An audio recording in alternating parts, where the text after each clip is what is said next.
ফুলপাহৰ নামটো জানিলে জনাবচোন দেই মোক।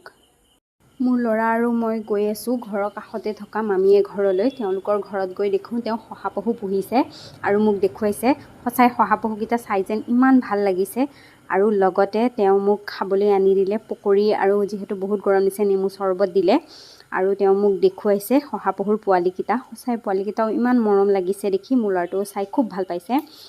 মই ভাবিলোঁ আপোনালোককো দেখুৱাই দিওঁ, সেইকাৰণে ভিডিঅ' কৰি আনিলোঁ আপোনালোককো দেখুৱাবলৈ। আৰু তেওঁ মোক দেখুৱালে তেওঁ নিজে হাতেৰে গুঠা এইটো ৱালত লগাই থৈছে, আৰু তেওঁ কৈছে এয়া পলিথিনেৰে গাঁঠিছে। তেওঁ বহুত ধুনীয়া লাগিছে চাই।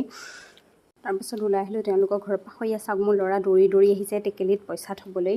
তাৰ আৰু এটা অভ্যাস মই কৰাইছোঁ যে কোনোবাই পইচা দিলে আনি এই টেকেলিটোত ভৰাই দিবা। সি সেইকাৰণে দৌৰি দৌৰি আহি সেই টেকেলিত ভৰাই দিছে। তাৰ কি হাঁহি, পইচাটো টেকেলিত থ'বলৈ পায়। আজিলৈ আহিছোঁ, বাই বাই। নেক্সট ভিডিঅ'ত আকৌ লগ পাম। Bye bye, good night.